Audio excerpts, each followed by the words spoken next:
So, welcome to Tails-Go-Thermo. My last episode I just did a fruity yogurt popsicle.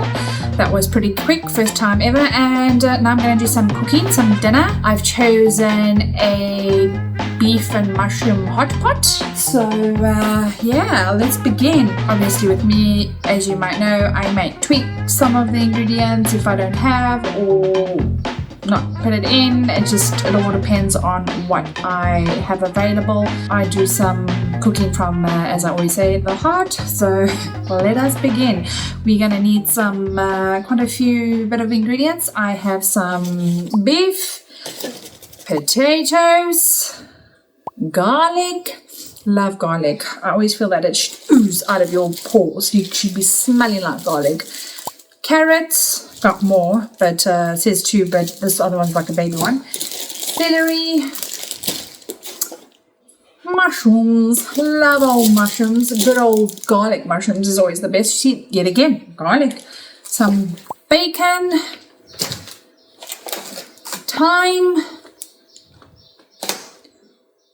Worcester sauce, as I say. Everyone else says, I think, Worcestershire or something. Who knows? Potatoes, whatever. Wine. Is it the right wine? Yes, red wine, by the way. I may not have enough. I may have enough. Who knows? Onion, of course, the main ingredient. I feel like onion and garlic are always the main. I could miss something else. Probably like your standard, like salt and pepper. But yeah, let's begin. So it says I must place a bowl on top of the bowl because it wants me to measure the meat. So I need to get a separate bowl. But it kind of tells you, I kind of know, because obviously I kind of just went to the store. So I got some diced beef. It's about 500 grams in here. And then I got I added a bit of like a rump steak, which I'm just going to cut up into some pieces. And whatever left is, not applicable. But I may go over just slightly with the ingredients because just to get a bit of extra. But here's one part. Let's see what else. Here's my rump. I'm going to cut this. I'm going to want to cut it in chunks. So it's asking for 700 to 800 grams. I shall see what I have. It's looking good. I think it's going to be fantastic by the end of this. It's going to be tasty. Like I say, I might add in a few tweaks. Whether or not I should be telling you, I'm happy to do so. I'm like, everything's in my head. I just go according to flavor, taste, and what tastes good. So let's weigh this up, see what it says. Perfect. That's all I need. And then this other half can be kept for another stew one next time I make. And then it also says weigh your flour, 40 grams. But there we go. Perfect. Done and done. Next. Oh, I was supposed to put it all together in one bowl. My bad. Let me do that properly then. Let me actually face the camera so we can see what's going on, so I can do some mixing. I'm all about my hands, guys. Sorry. Perfect. Meat set aside, ready to go. Let's do that. The next step is garlic. So I'm adding the garlic. It says 2, I've added 3. Clicking off, it says they want the celery stalk cut into 3 centimeters. So let me do that.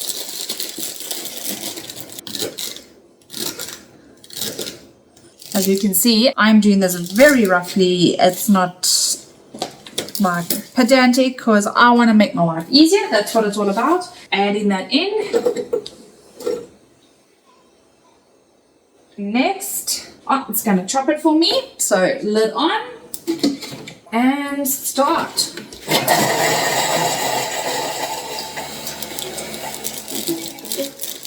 And here it's all being chopped. Let me check. Ready chopped. So it wants me just to scrape down the sides, so that's what I'm doing. Next steps. So it wants a tablespoon of oil. It wants a onion cut into 8. So there you go. Done. I've cut my onions into 8 little pieces, throwing them in.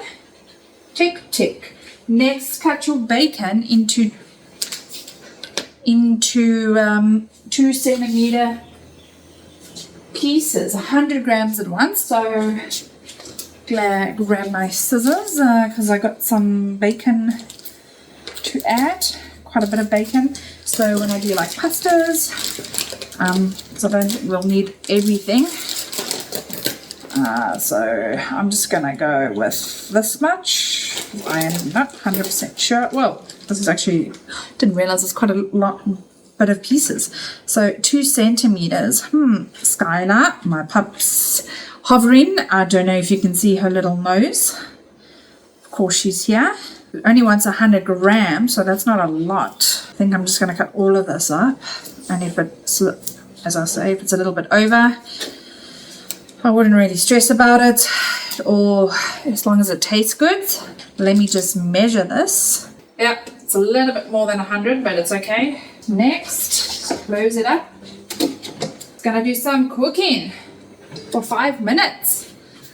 So let me wash my hands. So while that's busy going, I like to usually look what's coming next so I can prepare. So it wants carrots, the 2 carrots, red wine, meat paste or stock, dried bay leaves, Worcester sauce, salt. So it sounds like all the rest of the ingredients will be going. So I'm going to get my carrots ready because that I got to chop up.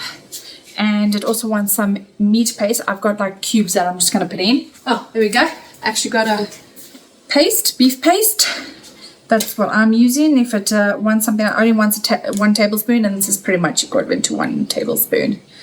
Let me do my carrots. It says it wants carrots chopped up into 1 centimeters round. Leave it in a round. So that's what I'm doing now. Yeah, it's very, very easy. So not taking much of my time at all. And it's nice that you don't have to, while you're chopping, you don't really have to be monitoring the cooking. It just does it itself. It's got its built-in, temperature. It's turning inside while I do this. It's like I don't have to sit there and stir it, which is fantastic, and keep an eye on it. It just tells me when it's ready and what it needs next. So, and that's what I love, because I don't want to really be, I think with cooking sometimes you're like, can't be bothered because sometimes you have to stir, and then it's like chopping, and then it's chopping into fine pieces, and then it needs this, and you got to make sure nothing's burning, and trying to prep while something's going. Like it tends to, like it can be done, but it's just a lot of heartache. Where this is like I can sit and have a chat. I can have something to drink and not worry about it while it cooks. I can literally go upstairs, do something, come back down, and it'll all be good still. And that's what I quite enjoy about the Thermomix. You can step away without having to worry or stress or wonder if something's going to burn or, burn down or burn your meal or anything. It just put it in, walk away, and be happy. Pretty much. And it's very easy to use. So my little one sometimes, we've done a little bit of few fair meals. I've been testing it out, and she's even loving it because it's not hard. She's still young, but she's like, oh, this thing's amazing. And I can see when she does get a little bit older, she'll be able to do a few quick meals or quick things by herself without us, because it does it all for you once she understands what to do, and understanding of reading and all of that, because she can't read. She's so small. But yeah, still cutting the onions off. Let me tell you, even though there's no meat in yet, but it's got the garlic, celery, and the oil. It smells so good. So yeah, can't wait. So we'll see what's coming. Smells really, really good. Gonna have to have like a dance every time it does this. So Next, now we gotta add the carrot. As you can see, the steam. Now let's add in the carrots at once. 2 carrots equals, it's got an amount there, 250. Now the carrots are a little bit under. Who would have thought? Like, come on, approximately. I've got 220. Come on. Yeah. Red wine, 100. Red wine. Maybe I should, no, I'm joking. Yes, just a little bit left. Maybe next one for my next cooking. Meat stock. Well, I'm just using beef stock, so. Add it in. Ka-ching! Dried bay leaves. I'm not actually adding in dried bay leaves. I think I do actually have, but nah, skipping this one. Booster sauce. Want some booster sauce? A little bit for love. Oh, it's really smelling good, all these smells. I'm not gonna lie. Salt, ground pepper. That's salt for me. Get some ground pepper. Okay, we've got some ground pepper going. Back in my spice drawer. And I've got some fresh thyme, which we have. This is just the leaves. It's like, honestly, that's one. One's about 4. That's it for now. Next step. Add reserved beef. Wants me to add the beef now. Okay. Next. Now I gotta put the lid on. Start it. Meanwhile, follow the next steps. So for now, it's going to cook for 30 minutes. I don't need to really be on camera for 30 minutes, but it's going to do its little twirling inside and make sure everything's getting mixed nicely. I'm going to start prepping the next few ingredients before we have to put it in the dish. It says casserole dish, but I'm going for a slightly bigger dish. Yeah. Till then, I'll get back to you. Yo, it's been 30 minutes. It's ready now. Let's see what the next steps are. So I said in the 30 minutes, I just cleaned up a bit, chopped up the mushrooms it requires, and got the potatoes ready that I'll be lining it with. Mainly more potatoes, but we'll see how we go. And oh, it's looking really good. I'm not gonna lie, it smells amazing. What I'll do is I'll just bring it out to show you. You can see that. Oh, it looks really good. Now it wants me to add the 100 grams mushrooms, which I will do now. Yeah, it's a little bit cut a little bit too much, but it's okay. I shall leave those out and add these in. Close it up. So next step. Stir with the spatula, which I actually literally did, and it's now going to cook for another 4 minutes. Let it go, and I'm going to save these other little mushrooms and put it with my other mushrooms. I'm actually thinking whether I should make some bread with it, whether it should be bread or rolls. I'm contemplating that actually, because it'll be quite good to dunk in, but then obviously I should have done that first, but no, we'll see how it goes. But definitely going to need some bread anyway for breakfast, so kind of be doing our own bread, and then I can show you how bread is made, which is quite awesome. You don't have to knead. But yeah, while that cooks, got 3 minutes pretty much. Weather turned very quickly. They said there was a storm coming. It's poured down with rain, but at this point not too much damage on our side. So the mushrooms are busy going. I also, in the time of the 30 minutes when it was busy cooking, I prepped the potatoes because it wants sliced potatoes. I used my trusted tool to slice it. I love this thing. It just makes my life easier. I didn't even kill them. I just left it as is and just like whatever, that is good enough. How we roll or should I say how I roll.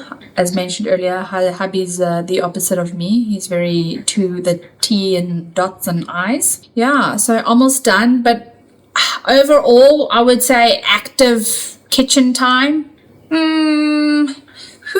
probably also 20 minutes, 30 minutes active kitchen time, like prepping and doing stuff. Could be even less. Oh, there we go. While I do stuff, I pack stuff away, clean. So yeah, it's not, like I say, time wise, quick and easy. Now let's go in. Ooh, let's see what the next stage is, or the next steps.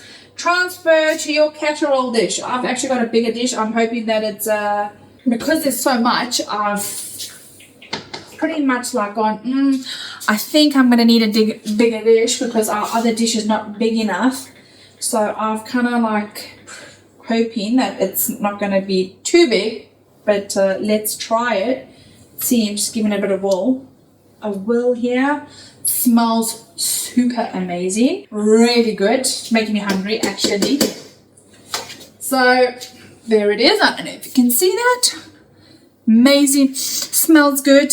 My dish, let me do it actually right here. Yeah, yep, good choice. I went for the bigger dish because it's actually quite a bit. Oh, it's got a bit stuck there under the blades. So there we go. Looking incredible, smelling incredible. Super hungry now. Let me show you my, oh, this is hot. My dish. Now, gonna take the potatoes, and you gotta pretty much place it almost like lasagna, but you just place it over it. I may need more potatoes, but we will see. I didn't want to cut too much. This my little tool cuts it up nicely, so you got to go over each other. There we go. It's almost like potato bake when you're doing it like that. And that's layered ready. The oven's already preheated. So next steps, brush some oil, and on 180 I'm going to cook for 45 to 60 minutes. So let me get some oil, brush some oil on the top here, and let it go. Like I say, it's smelling good, looking good. I'm just going to do it like this. As you can see, very rough. I am not a professional chef. It's not about beautifulness of it. It's about being tasty, homey, wholesome, should I say? That's probably the better word, wholesome, and feeding the family with good healthy meals. As mentioned, try avoid all the processed stuff. Not quantity, quality, as I say. As long as it goes down good. I am going to bake it now, and I will pretty much show you the end result. Thanks. Till then. So I know that I said busy cooking, but I actually wanted to show you, now that I'm done with the thermomix, I'm actually going to just quickly do a clean. So this is how easy it is. Take it, literally put some water and soap or dishwashing liquid. Put some in. Whoop. Here it is. On I go. And there is literally a setting in your manual cooking mode and pre-clean. There's various options. So you've got quick, universal, dough, browning, and for fats and caramel. So I'm just going to go universal because it wasn't really sauteing. It was more like just simmering and play. Now it's going to clean itself, which is amazing. That's all it is. You can rinse it after there with a soap, or what I do is I just take the bowl and then just put it in the dishwasher, and easy clean. Less dishes, literally, as you can see. My knife, a bowl there and to, but not a million dishes, not 1,000 spoons and forks and this and that and blenders and mixers and whatever else. Literally easy peasy. So gonna clean up and move on from there. So I've just taken out the beef and mushroom hot pot. Let's have a look. I will show you when once dished up. I'm just letting it cool down, but here it is.